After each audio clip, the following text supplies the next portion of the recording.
Tingin ko kasi lineal mas malupit kasi yun yung alam niyo po pag naging undisputed kayo, lineal po kayo. Wala na eh tapos sa inyo na po magsisimula yung lineal. Kaya wala pong diferensya yun. Halimbawa po ngayon, yung sa 122, ang lineal champion na matatawag na niya si Inoue, yung makakatalo kay Inoue. Kasi hindi mahawakan niya ni Inoue lahat eh. Wala na pong, pag naging undisputed, simula po uli ng lineal. Okay?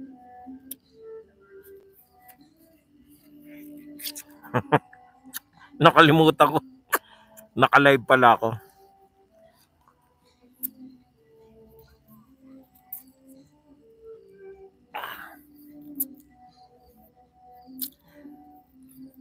Tama po.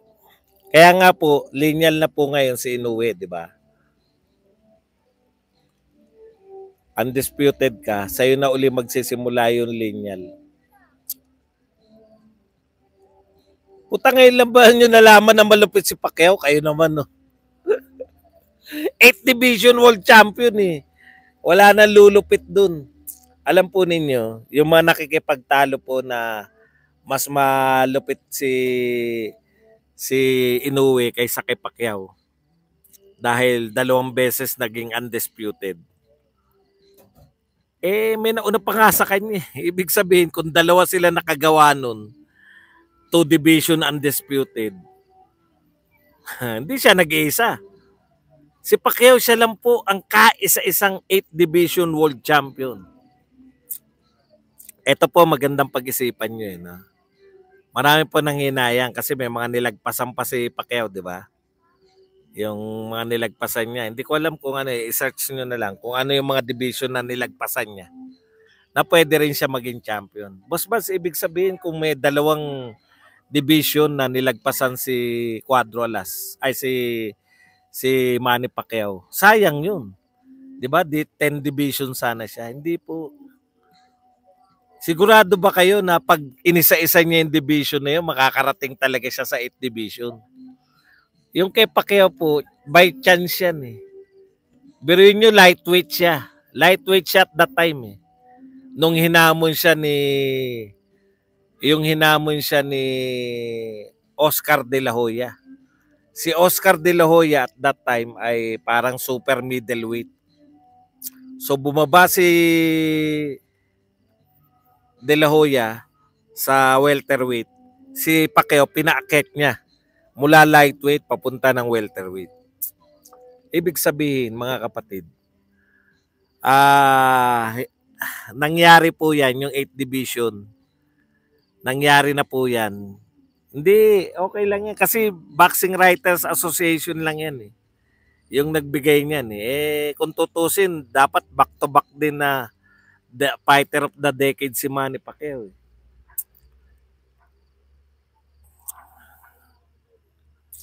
Wala. Pag po ba pinatulog katulad niyan, kita niyo yung kalokohan na yan. No? Pacman, pinatulog ni Marquez. Pag po ba pinatulog ka ni Marquez, hindi ka na 8th Division World Champion.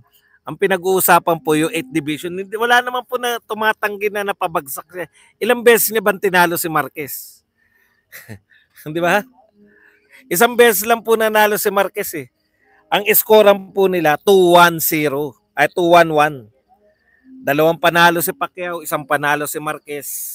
At saka 1 tabla. Yan, 2-1-1 yan eh. Wala pong question dun. Kaya lang kahit po siya napabagsak, hindi na po mabubura na siya ay 8th Division World Champion.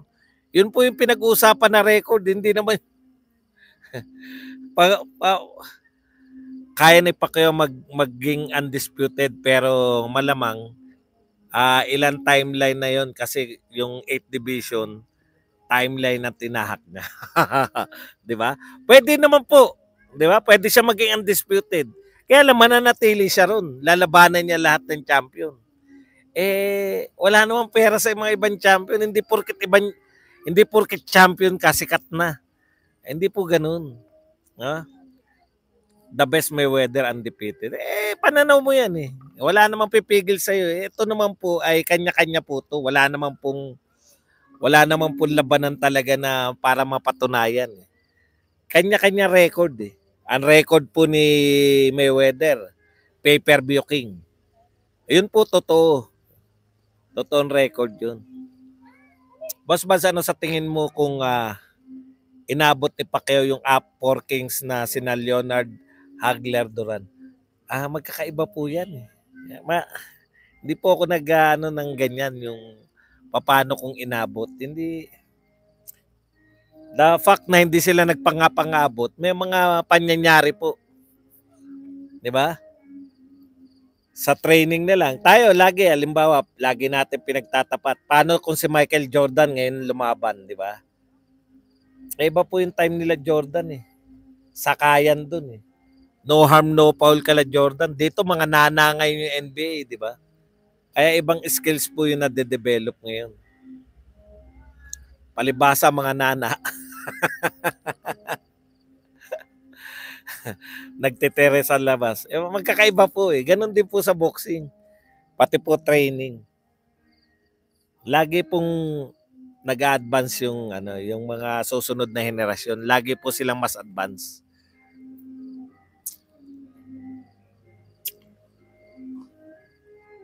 Training nila scientific na.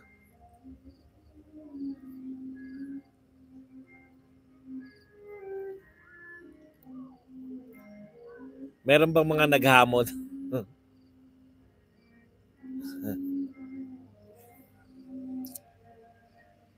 Philippine boxing 3-1 ba? Tulog naman, mas lamang pa rin si Marquez. Sa tingin mo yung ganun. Okay lang yun. Wala naman nakikipagtalo sa'yo kung sa tingin mo mas magaling si Marquez. Go!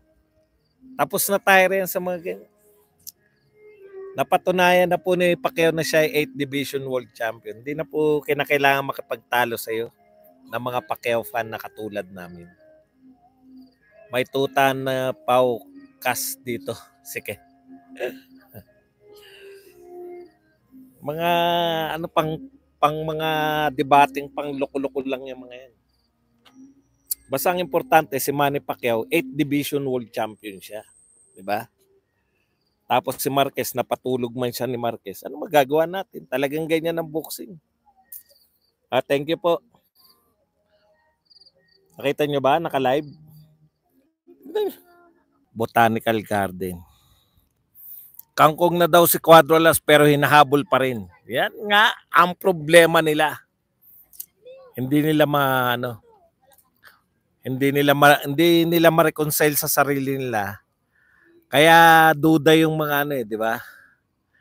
May rebat daw si Cuadrolas kay Gibbons. Abangan natin sa vlog niya. Okay. Abangan natin yan. Bakit tayo ni Casimiro kumuha ng nutritionist? Lagi siya nahihirapan mag-cut ng weight. Tama naman po yan. No? Ito po. Pero ito lately hindi na po eh. Kasi umakyat siya. Buhat nung umakyat sa 122. Buhat nung umakyat po siya sa 122, okay na po siya, hindi na po siya ganong hirap. Nung 118 pa lang siya, sa ano din yun, di ba? Mahina ako sa quotation, 4 pounds din yun. Alam nyo, eto magtapatan po tayo. Kayo nga po nagsasabi, di ba? Sabi nyo nga, magtataho lang yung kalaban. Bakit kakakuha ng conditioning coach kung kayang-kaya mo namang kalaban? Yung galawan ni Cuadrolas, mag-real talk po tayo, no? Yung galawan po ni Cuadrolas, para po yun sa naaayon po yun yung paghanda niya, naaayon po yun sa kung sino kalaban. Sabi nyo nga, kayo nga nagsasabi, magtataho lang eh. Bakit kukuha pa ng conditioning coach? Kayang-kaya na nila yun eh. Siguro hindi nyo maunawaan yan. Para mas maunawaan nyo yan, yung kay Pacquiao na lang. Nakikita nyo ba pag dito yung laban ni Pacquiao? Muntik na siya matulog kay di ba? Kay anong pangalan nun? Nung boxer na kalimutan ko eh. Dalawa. May tulog siya, di ba? Si Manny Pacquiao nung meron pa lang yan, may papicturan pala diyan. Yung ko lang nakita. Ayun si Hussein, tsaka si Chololo. Hussein, di ba? Tsaka yung si Chololo. Saddam Hussein, di, Nadal ba yun? Nadal Hussein. Oh, kasi hindi niya siniseryoso gano dahil siyempre magre-relax ka lang. Ganun talaga tendency. Kaya yan, tignan niyo po yung pagkakaiba. Laban niya kay Akaho, Ngitumbua, at saka kay Oguni. First round pa lang, inuupa, gusto na kagad pabagsakin ni Cuadro Alas. Bakit?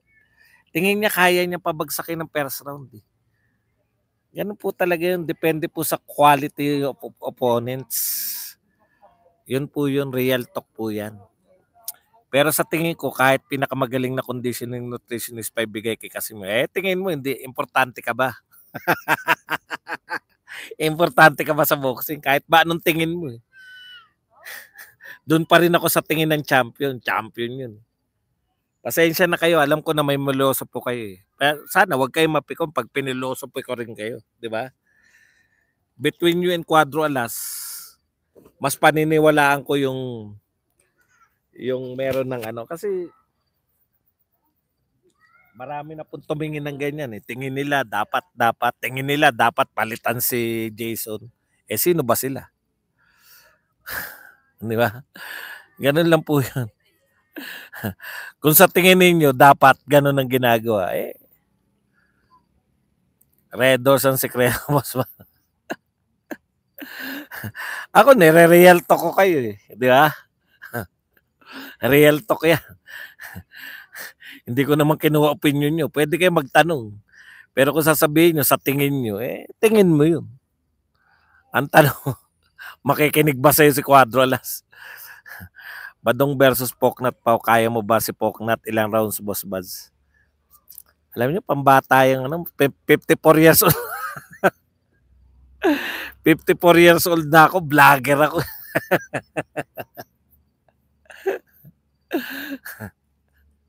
Hindi naman ako boxingero. Ayan po pa kasi problema ni Poknat. Total, tinanong nyo naman, di naman ako nagpapauso. Ang problema kasi ng mga hindi po atleta, hindi po nakaranas na maging atleta. Nakapag-exercise lang, nakasuot lang ng gloves, naghamon na nasuntukan.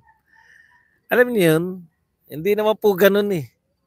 Nakahawak ka lang ng bola, hamunin mo na kagad yung ng one-on-one yung ganun lang po yun. 100, hindi naman 100%. Siguro ito pag naglaban sila, honest ko po tong opinion 55-45. 55% ang ni Inoue. Pero sa betting, syempre, lamang na lamang si Inoue. O, yan na naman yung walang katapusan na kinang inin niya.